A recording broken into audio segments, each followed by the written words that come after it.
y en qué invierten sus recursos los estados más ricos del mundo. ¿Has oído hablar de los fondos soberanos? ¿Hasta dónde llega su influencia? ¿Quiénes son los principales actores y cuánto dinero acumulan? Queridos amigos, amigas, bienvenidos a un nuevo capítulo de Si lo hubiera sabido. ¡Arranquemos!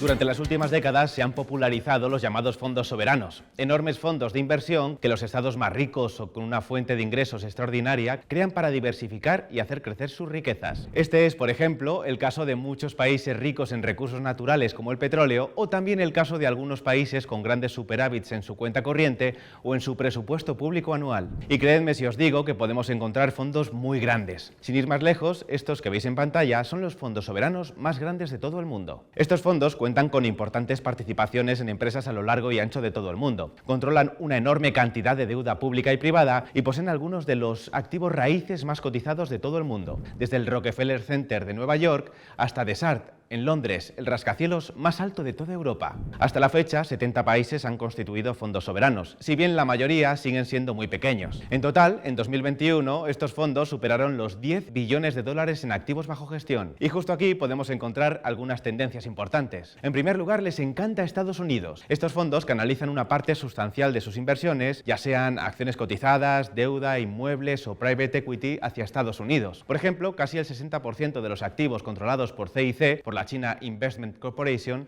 el segundo fondo soberano más grande del mundo, se encuentran en los Estados Unidos. En segundo lugar, la inversión en acciones de empresas cotizadas aglutinan los mayores flujos de inversión de estos fondos. Y en tercer lugar, a pesar de que las inversiones en acciones y en deuda cotizada siguen siendo las grandes estrellas, cada vez es más habitual que estos fondos lleven a cabo grandes inversiones inmobiliarias y sobre todo realicen grandes inversiones en private equity, esto es, inversiones relevantes en empresas generalmente no cotizadas. Incluso también se está haciendo cada vez más habitual que estos fondos desarrollen sus propios proyectos empresariales, algo que ocurre particularmente en el campo de la energía.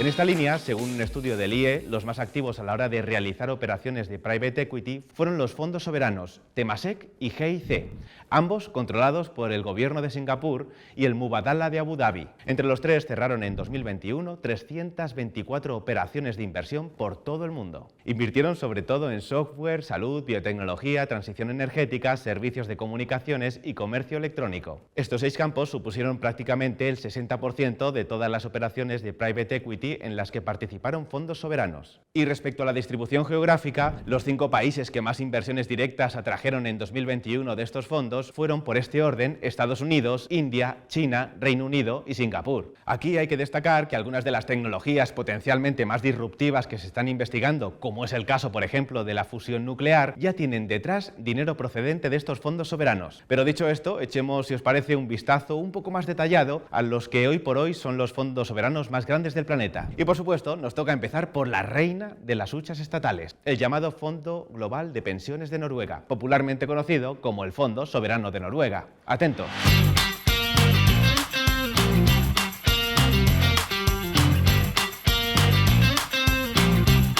Es el número 1. El más grande de todos. Fue creado en 1986 para gestionar los ingresos petroleros del gobierno, una función que empezó a realizar en 1996. Pues bien, en estos casi 26 años, la hucha del gobierno noruego ha engordado hasta el entorno de los 1,3 billones de euros. Y ojo que hablamos de un país que apenas tiene 5,4 millones de habitantes. Para verlo mejor, podemos decir que el gobierno noruego tiene ahorrados en este fondo casi 250.000 euros por cada habitante. Una suma que no para de crecer como consecuencia de las nuevas aportaciones del gobierno, pero sobre todo por los propios beneficios cosechados. Aunque inicialmente el fondo solo invertía en renta fija, hoy el grueso de sus inversiones, aproximadamente el 70% del total, se mantiene en acciones cotizadas. En concreto, en acciones de más de 9.300 compañías en 70 países diferentes. Hablamos de más de 850.000 millones de euros. Luego, además, es un enorme propietario de bonos. Tiene en cartera unos 300.000 millones y cuenta con una importante cartera de bienes inmuebles. Si un noruego se pasea por las principales calles de ciudades como Nueva York, Washington, Londres o Tokio,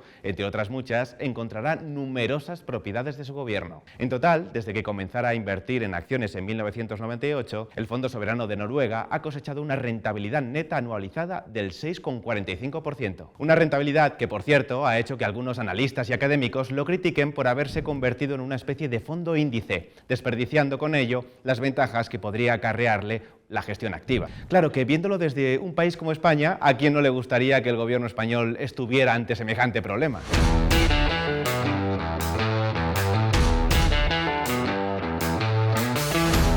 El 29 de septiembre del 2007, el gobierno chino puso en marcha este fondo con dos objetivos muy claros: diversificar las tenencias de divisas de China e intentar sacarlas el máximo partido posible.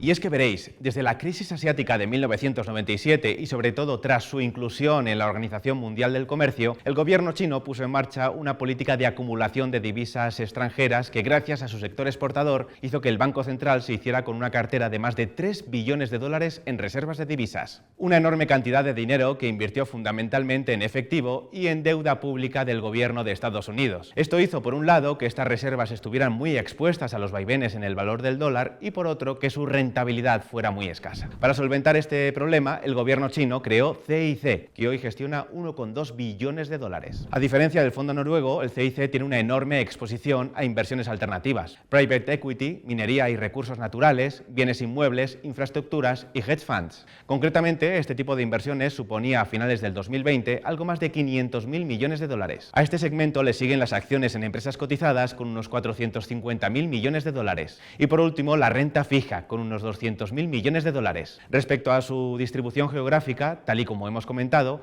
este fondo invierte sobre todo en Estados Unidos. Y en cuanto a sectores, bueno, vedlo por vosotros mismos. Con todo, si hay unos países que destacan sobre todos los demás en el ranking de los fondos soberanos más grandes del mundo y que además fueron pioneros en esta aventura, estos no son otros que las petromonarquías del Golfo Pérsico. Atentos.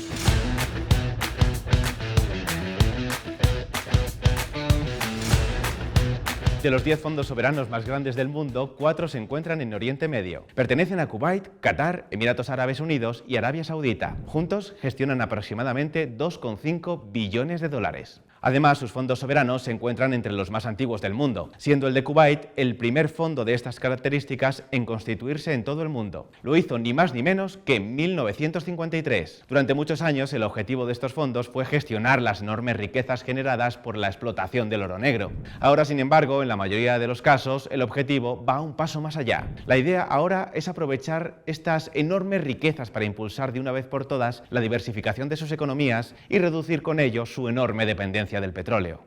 Para lograrlo, están adquiriendo numerosos paquetes de acciones con los que poder ganar influencia entre las grandes empresas y también están adentrándose en el mundo del private equity y la inversión directa.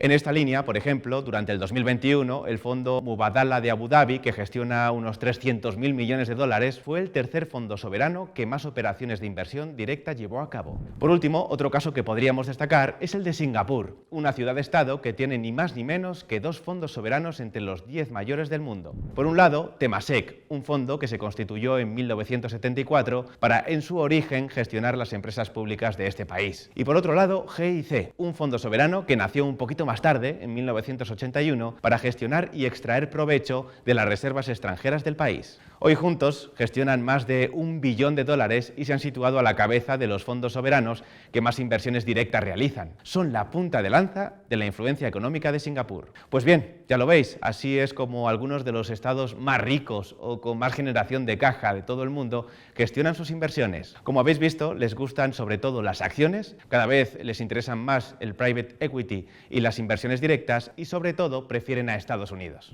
Pero llegados hasta aquí, turno para ti. ¿Qué te parecen este tipo de instrumentos? ¿Te gustaría que tu país tuviera un jugoso fondo soberano? ¿Crees que convendría que crearan uno y se pusieran las pilas? Déjanos tus respuestas en los comentarios y ahora, si este vídeo te ha resultado interesante, no olvides darle al botón de like y suscribirte a Si lo hubieras sabido, si es que aún no lo has hecho. Nos vemos en un próximo vídeo.